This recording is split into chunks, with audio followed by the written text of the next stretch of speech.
What would you do if you woke up with dirt under your nails and no memory of going outside during the night?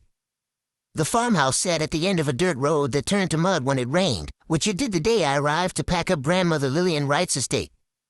3 weeks, the lawyer said, to sort through 70 years of accumulated life before the bank took possession. 3 weeks alone in a house that still smelled like her lavender soap and something underneath it, something older and damper that made my throat close up when I breathed too deep. I'm Elena Wright, 26 years old, practical to a fault according to my ex-boyfriend, and the sole inheritor of a property worth maybe $40,000 if you were generous about the land value. Grandmother Lillian and I hadn't been close. She'd moved to this isolated corner of rural Montana when I was 5, and our relationship after that consisted of Christmas cards with $50 bills tucked inside and the occasional phone call where she'd ask about my job and I'd lie about having friends. The house had no cell service. The nearest town, Millbrook, was 2 hours away on roads that got dangerous after dark.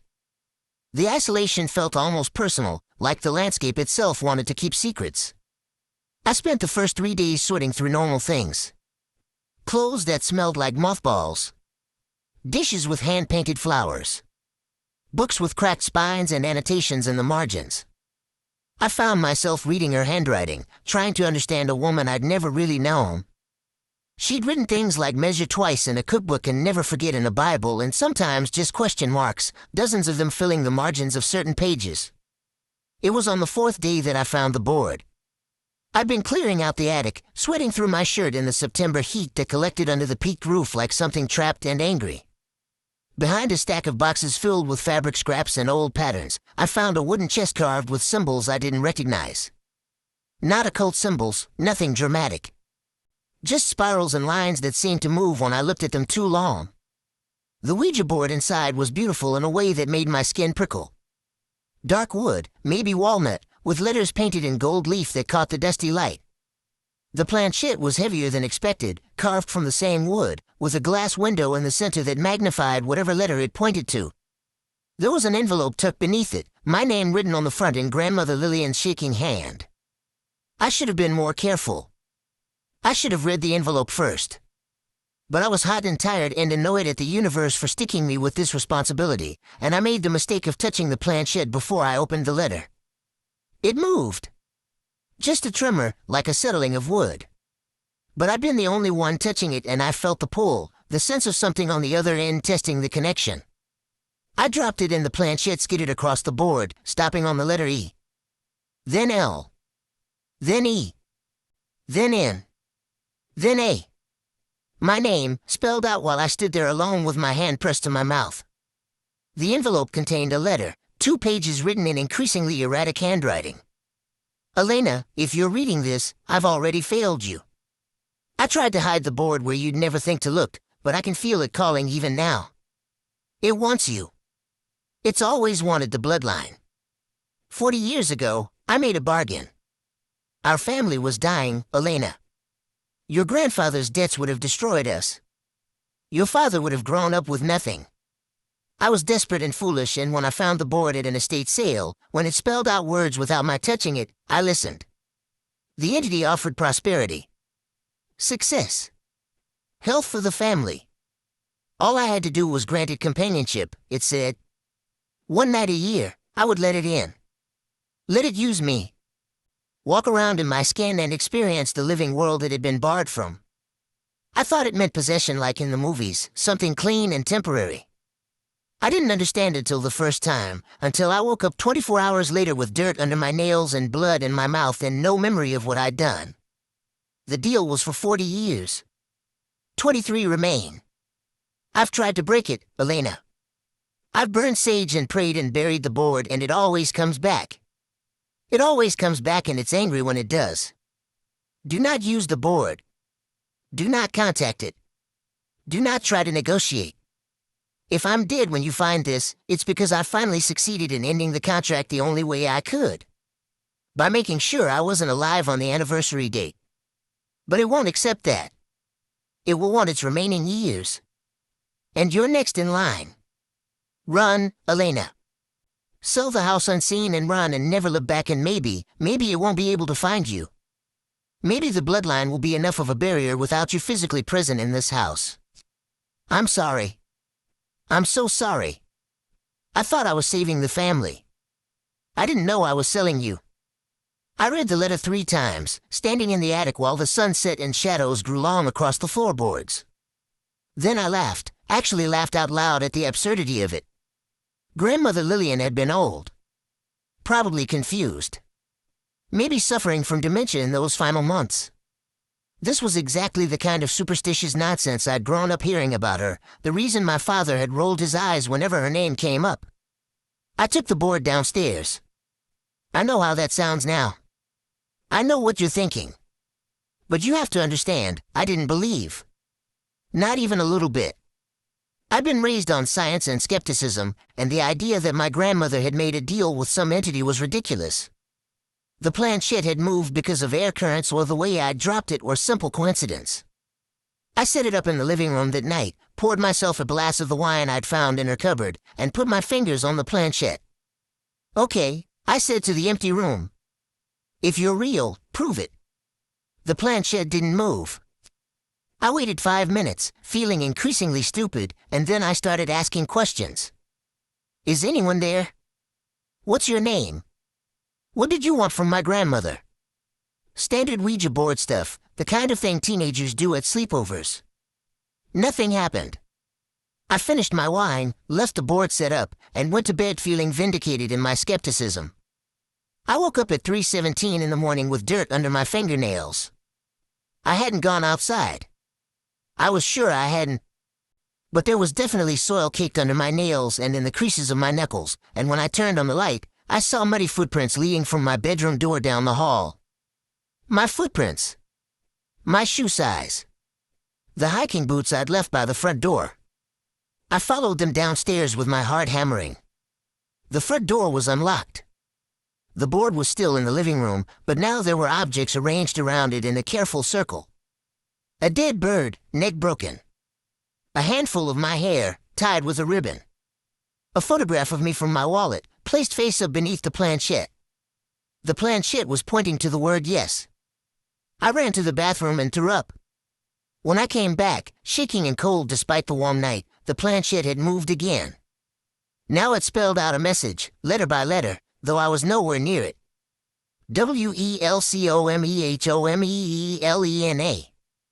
I packed a bag. I fully intended to leave, to drive straight to Millbrook and check into whatever motel they had and never come back. But when I reached for my car keys, I couldn't remember where I put them. I searched for an hour, increasingly frantic, before I found them in the freezer, frozen into a block of ice. I hadn't put them there. I would never have put them there. I tried to smash the ice in the sink, but it wouldn't crack, wouldn't even chip. I ran hot water over it until my hands burned and the ice stayed solid and smooth as glass. The sun rose. In the morning light, everything seemed less impossible. I told myself I'd been sleepwalking. Stress and grief did strange things to people. I'd moved my keys and forgotten. I'd gone outside in my sleep and arranged those objects, some subconscious part of me trying to scare myself into believing my grandmother's delusion. But I didn't believe that. Not really. I spent the day researching online using the house's ancient desktop computer with dial-up internet that took 20 minutes to load a single page. I looked up Ouija boards, possession, deals with entities. Most of it was obvious nonsense, teenagers telling ghost stories. But I found some things that made my hands shake. Stories about boards that predated the Parker Brothers version, boards used for genuine conjuration. Instructions that warned never to use one alone, never to use one in a place where someone had died, never to fail to say goodbye before closing the session. I'd done all 3. That night, I locked myself in my bedroom with a chair wedged under the door handle. I stayed awake as long as I could, watching the clock, determined not to lose any more time. I woke up at 3:17 again. This time, I was in the living room, kneeling in front of the board with my fingers on the planchette. I could feel it moving under my hands, pulling with purpose, spelling out words I couldn't quite focus on. My phone was propped against a book, camera facing me, recording. I snatched my hands away and grabbed the phone. The video was 12 minutes long. I watched myself, lit by the glow of candles I didn't remember lighting, moving the planchette across the board while I whispered. My voice, but not my words. Not my cadence. I sounded older, rougher, like someone had taken my vocal cords and tuned them to a different frequency. 23 years, my recorded self said. That's what remains of the bargain. 23 years of companionship, one night annually. But Lillian tried to cheat. Lillian died on my night, during my time, and I almost stayed trapped in her cooling meat. Unacceptable. The debt transfers. The bloodline provides. My recorded self looked directly at the camera, and I felt my bladder release, actually wet myself like a child, because the expression on my face wasn't mine. The smile was too wide, the eyes too aware, too alien in their focus. "Hello, Elena," I said with that wrong voice. "I've been waiting for you. I've been in the spaces between your thoughts, learning you. You taste different than Lillian. Younger. Stronger. This will be a good body to wear. 23 years is time enough to do so much." The video ended. I started tearing the house apart looking for more information. I had just over 2 weeks until the anniversary of my grandmother's death, October 15th. The letter said that was when the entity would come to collect its night. But what if it could take me before then? What if I was already losing time, losing myself in increments? I found the journal in the basement, hidden behind a loose brick exactly where I hadn't thought to look until the knowledge appeared in my head like someone had placed it there. The journal was leather-bound, water-stained, filled with my grandmother's handwriting. I read it in one sitting while my coffee went cold beside me. The first entries were almost clinical. Dates, times, durations. June 7th, 1985, 9 p.m. to 9 p.m. the following day. I let it in. When I came back, there was blood on my hands and I'd driven somewhere. The odometer showed 112 miles I don't remember. I burned the clothes. It got worse. August 3rd, 1987. It kept me longer this time. 48 hours. I came back in a motel room in Idaho with bruises I didn't recognize and a man's wallet in my purse. I don't want to know. I can't let myself know. The prosperity continues. Michael got the promotion. Elena was born healthy. The price is acceptable. The price must be acceptable. March 21st, 1992. I'm forgetting things. Little things. The name of my childhood dog. What my mother's voice sounded like. It's taking pieces when it leaves. I can feel it staying in my bones, in my thoughts, like an echo that won't fade. But the family prospers. That's what matters. The entries grew more erratic, more desperate. Descriptions of waking in strange places. Finding photographs of herself with people she didn't recognize.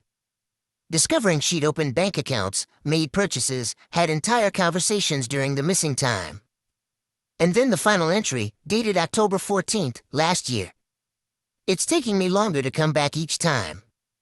I can feel it staying in my bones, in my thoughts. Tonight I think it will keep me. But Elena must never know. Must never use the board. I've hidden it where? The entry ended mid-sentence, pen trailing off the page in a long scratch. She died that night. Heart failure, the death certificate said. But I knew better now. The entity had taken her and she'd fought to come back and her heart had given out from the strain. And I'd found the board exactly where she'd been trying to warn me not to look. I'd used it 3 times now, if you counted the recordings I kept finding on my phone. Videos of me speaking in that wrong voice, explaining in loving detail what it planned to do with my body permanently. The latest video was the worst. I was walking through the house in the dark, whispering to myself. Elena's body is so responsive, I said. So much younger than Lillian's. The joints don't ache. The back doesn't hurt. I could do so much more with this vessel. Why limit myself to 1 night a year when I could simply stay?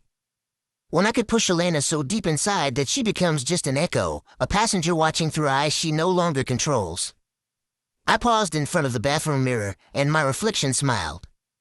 7 days, I whispered to myself. 7 days until October 15th, until the anniversary, until the contract comes due. And then this body becomes mine. Not for a night. Forever. and Elena will be awake inside it, screaming where no one can hear. I started losing time during the day. I'd be washing dishes and blink and find myself in the attic, the board laid out in front of me. I'd be reading and suddenly I was in the yard, digging with my bare hands, earth packed under my nails and in my mouth. My reflection started moving wrong. Half a second delayed, like it was learning to copy me instead of being me. Sometimes it smiled when I didn't. Sometimes it waved. I filmed myself constantly, trying to understand. The videos showed me having entire conversations with the board, laughing at things that weren't funny, speaking in languages I didn't know. In one video, I counted backward from 100 in what might have been Latin while I carved symbols into my forearms with a kitchen knife. The cuts healed impossibly fast, gone by the time I found the video the next morning. I tried to destroy the board.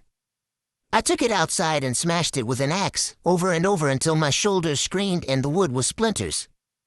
I burned the pieces in a bonfire and stayed until they were ash. I scattered the ash in the creek and watched the water carry it away. The next morning, the board was on the kitchen table, perfect and whole, with a new message spelled out. YOUCANNOTESCAPETHEBARGAIN. I tried to drive away. This time my keys weren't frozen. I got 3 miles down the dirt road before my hands turned the wheel on their own, not me controlling them, and I drove myself back to the house while I screamed and fought against my own muscles. I watched my hands put the car in park, remove the keys, carry me back inside and lock the door. Not yet, I heard myself say in that wrong voice. We're not finished preparing. 5 days left. Then 4. Then 3. I stopped sleeping. I took every stimulant I could find, drank coffee until my hands shook, slapped myself awake whenever my eyes started to close. If I didn't sleep, maybe it couldn't take me. Maybe I could stay present enough to fight. But the entity didn't need me to sleep anymore. I'd be walking and suddenly I wasn't. Suddenly something else was puppeting my body while I watched from somewhere deep inside my own skull.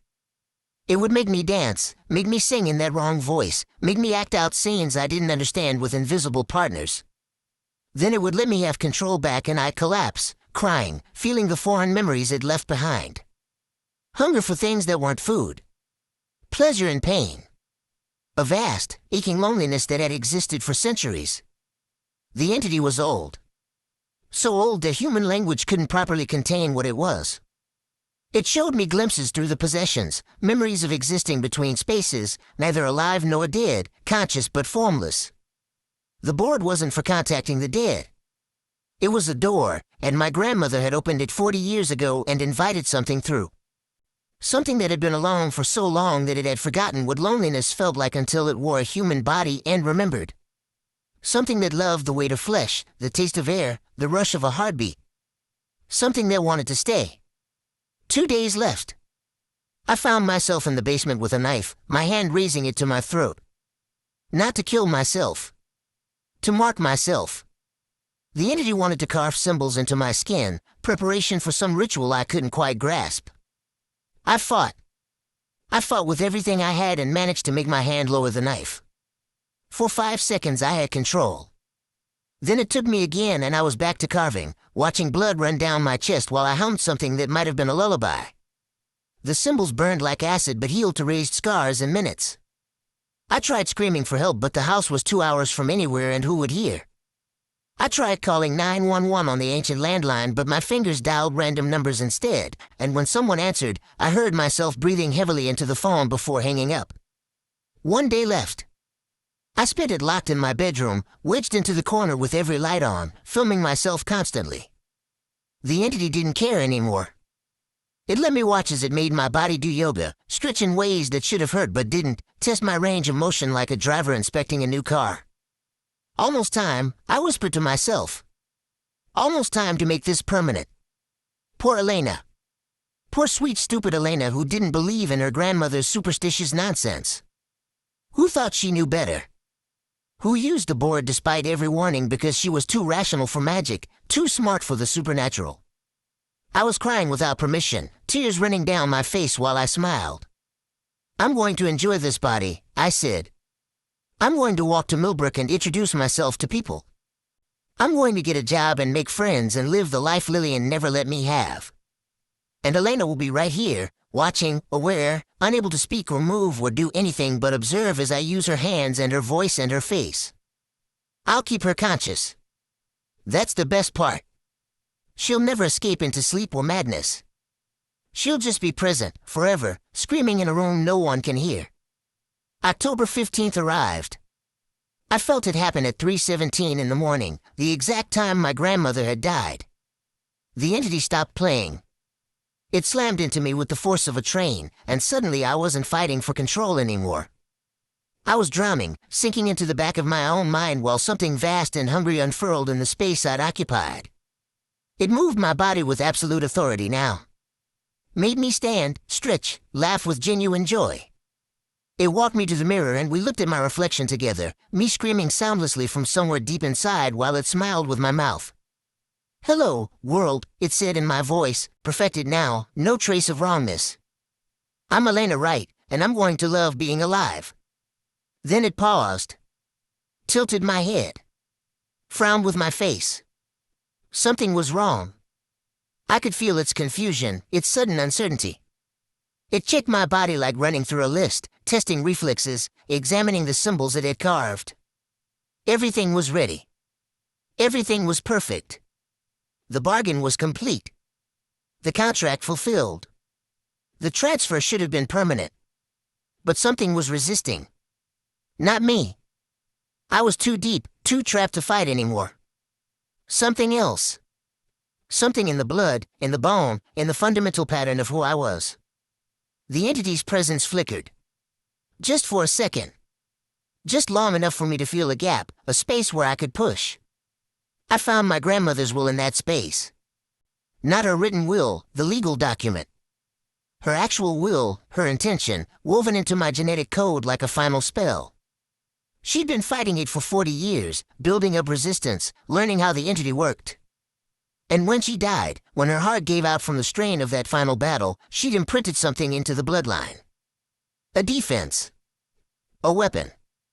She'd made me poison. The entity realized it too late.